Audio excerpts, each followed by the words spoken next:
Bonjour à toutes, bonjour à tous. Dans cette séquence complémentaire à la réalisation du pion, je vais revenir sur les outils d'extrusion et nous allons modéliser une maison toute simple, une simple maison, afin d'être plus tranquille, d'avoir un objet simple sur lequel nous allons pouvoir tester ces outils d'extrusion et d'autres outils.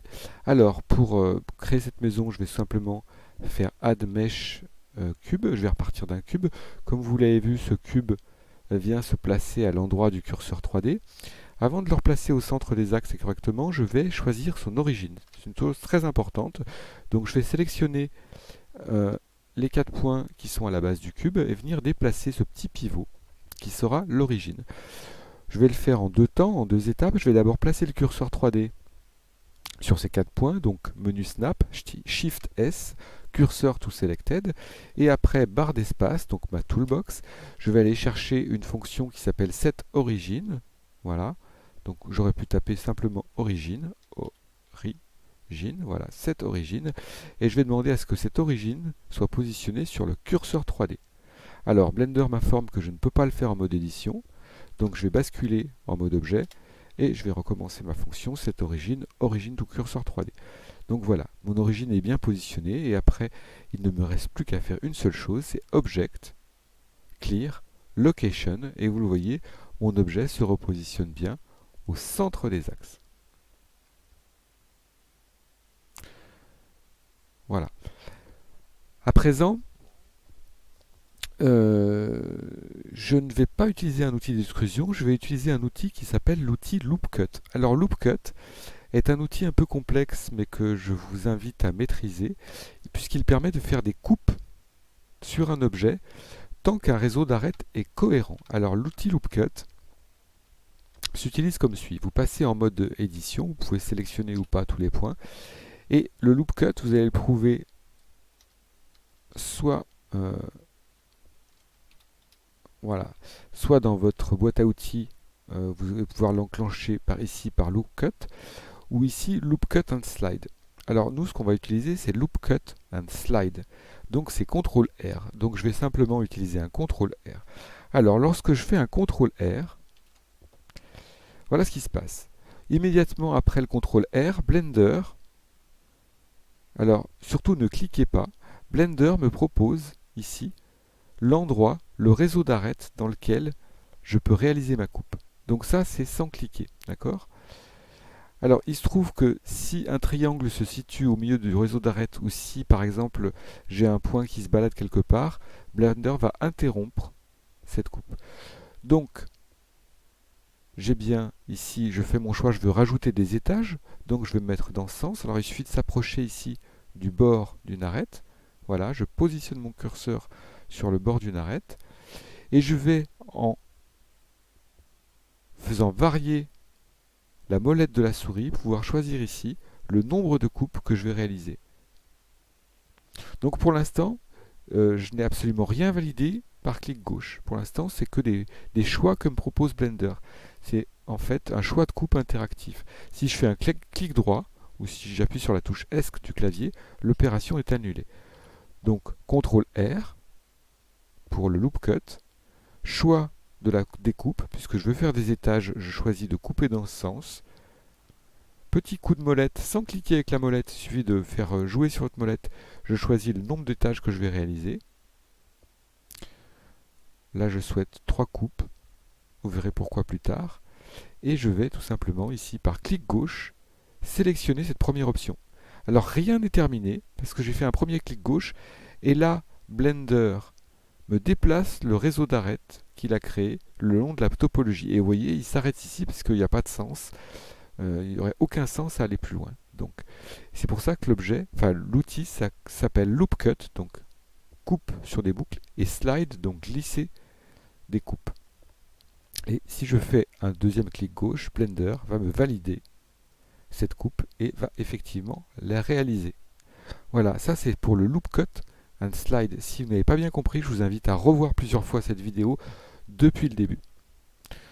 Donc, j'ai réalisé mes étages. Maintenant, je voudrais couper l'objet dans ce sens pour pouvoir faire le toit.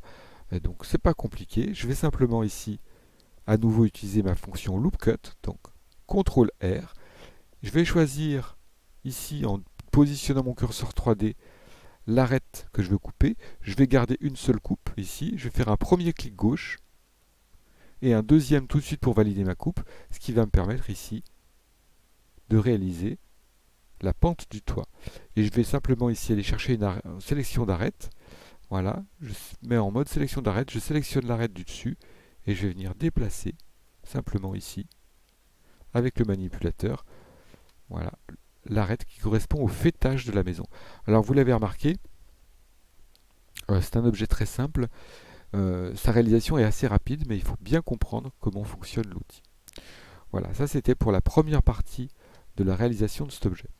Ensuite, je veux par exemple rajouter des fenêtres ou des portes. J'ai plusieurs solutions. Je pourrais utiliser par exemple, si je voulais faire une cheminée, tiens, essayons de faire une cheminée. Je peux sélectionner cet objet, cette première face, et je pourrais dire, tiens, je vais essayer de créer une extrusion pour réaliser cette cheminée. Alors si j'appuie sur la touche E du clavier, donc extrusion, Blender va immédiatement réaliser une extrusion. Si je bouge ma souris sans cliquer, on voit qu'il déplace la face, voilà. Et si vous remarquez bien, vous avez vu qu'il ne déplace pas la face nouvellement créée de haut en bas, mais le long des normales de cette face. C'est très très important. Je vais ici afficher les normales des faces. Vous voyez, Blender, lorsque je lance une extrusion, va immédiatement déplacer le sujet de l'extrusion dans le sens des normales de la face. Je pourrais le recommencer ici, extrude, voilà, et ça va toujours déplacer l'extrusion dans le sens de la face. Et surtout, ça va créer un volume. L'extrusion va toujours créer un volume si une face est sélectionnée. Parce que vous l'avez vu, vous allez le voir, vous avez vu dans l'exercice du pion, si on extrude un point, on ne va pas créer un volume.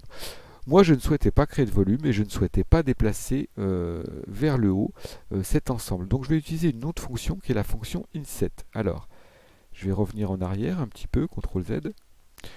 CTRL Z, voilà. Hop. J'ai donc annulé toutes mes extrusions et je vais utiliser la fonction inset. Cette fonction inset, vous allez voir, agit comme l'extrusion, mais ne déplace pas les faces pour créer un volume.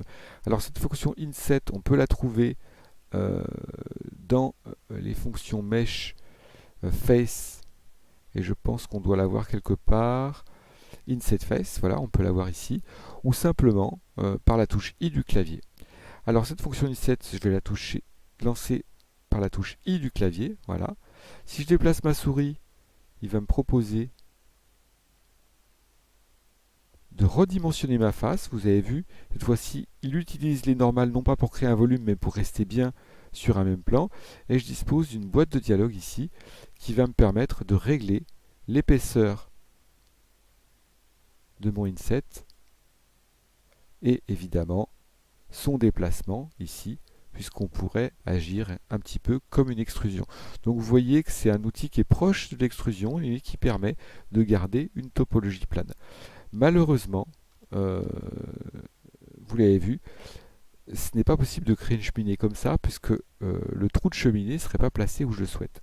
Pour cela, je vais simplement utiliser un outil, un grand classique de la modélisation, qui est l'outil booléen qu'on va trouver ici dans les modificateurs. Alors, je vais faire un CTRL Z. Je veux positionner une cheminée ici. Voilà. Donc, pour positionner cette cheminée, je vais simplement construire d'abord la cheminée et ensuite venir l'ajouter à la maison. Donc, pour construire cette cheminée, je vais simplement quitter le mode édition. Je vais faire un Shift A et ajouter un cube. Un cube que je vais venir ici positionner de façon assez libre dans ma vue 3D. Et je vais le positionner à l'endroit de la cheminée. Alors je vais l'allonger un petit peu ici. Voilà. Alors en sachant que je peux bien sûr modéliser un objet plus complexe. Là j'essaie de réaliser un exercice simple. Et je vais tout simplement ici, maintenant, l'ajouter à la maison. Donc je vais sélectionner la maison, ajouter le modificateur, non pas bevel, pardon, mais booléen, Voilà, pour l'instant il ne se passe rien. Et je vais choisir, alors l'opération booléenne est une opération logique qui consiste à joindre, faire une intersection ou garder que la partie qui est au centre des deux, ou supprimer, en fait, on peut faire une suppression. Alors là je vais choisir déjà en premier lieu, avec la petite pipette, l'objet qui rentre dans l'opération. Là pour l'instant il a fait une intersection, donc il ne garde de la maison, on le voit ici, et de la cheminée que l'intersection des deux. Ça ne m'intéresse pas. Vous avez vu qu'il n'a pas du tout supprimé la cheminée. Et ce que je veux, moi, c'est union. Je veux une union de ces deux objets.